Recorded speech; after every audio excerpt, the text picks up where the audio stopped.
What's the difference between a company that's worth $25 million and a company that's worth $10 million?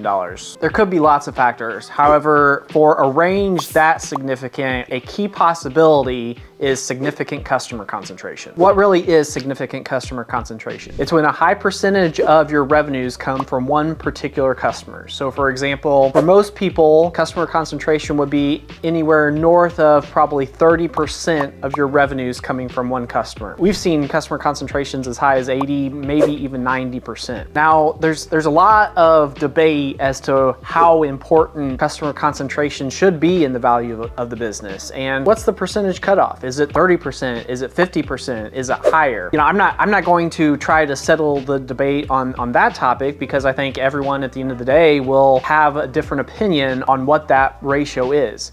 However, I do want to talk about how customer concentration impacts the value of the business, how it can be addressed, and how we think about it here at 4 Pillars. At the high level, I think customer concentration is relatively easy to understand. You know, oftentimes it's not just one particular plant, it could be several plants, but all tie in up to a larger customer. Why is customer concentration so important? Well, at the end of the day, whenever you think about why a business has value, one of the most dominant themes is trying to think about how repeatable and consistent the company's cash flows are. If a company has a single customer that is responsible for 40, 50, 60% of their revenues, if that customer goes away, that company is in trouble. I talk to a lot of business owners and they say, listen, I understand we're highly concentrated with customer XYZ, but these guys are great. They love us. They would never go anywhere else. And give you all these reasons as to why the company would not go with a different supplier. In several circumstances, that makes a lot of sense. However, there are so many factors outside of our control that creates a situation where that dynamic could change. So for example, if you really have a great relationship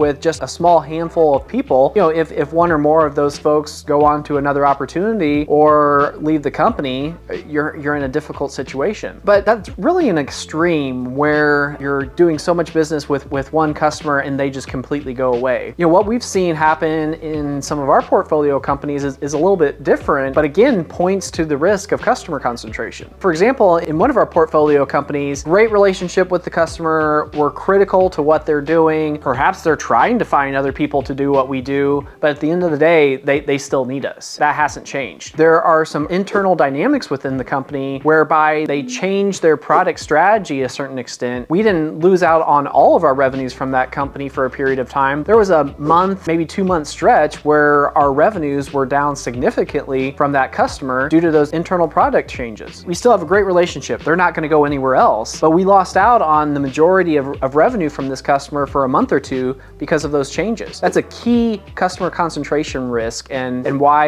it can decrease the value of the company. Another example with one of our other portfolio companies where a customer was running a large promotion. Because of this large promotion, we had decided to dedicate most of the plant's capacity for a couple of months to that particular customer. The promotion got delayed and we were able to move around production, and it wasn't a situation where we lost all of our revenue for those 2 months because we were able to work around it. But again, that's the point that I'm trying to make, is that even if you don't lose customers, there's a potential for factors outside of your control to have a meaningful impact on your annual revenues, even if it only happens during a month or two of that year. In addition to the revenue considerations, there are also working capital implications. What we have seen from certain customers is that they try to increase terms from 30 to 90 days. We always push back. Don't get me wrong, we always push back. It's just we're successful sometimes, unsuccessful in other times. If you have a customer that's 50, 60% of your revenue and they increase terms from 30 to 90 days, that will have very meaningful impacts on your working capital, which really means that you're going to have to put more money into the business. In addition to customer concentration, though, there are really a few other types of concentration that should be considered. I wouldn't say these are quite as acute as customer concentration,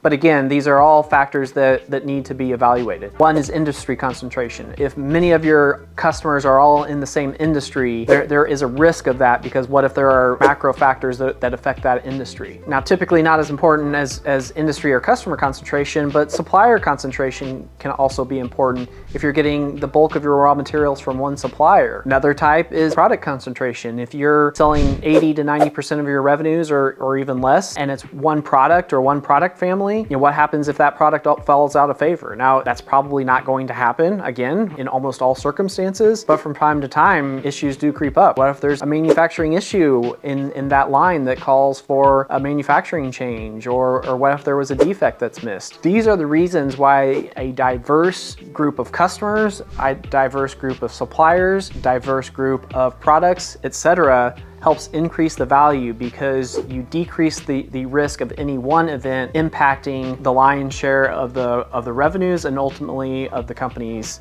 cash flows. If you'd like to learn more about how customer concentration impacts the value of the business, be sure to like and subscribe to my channel. Thanks.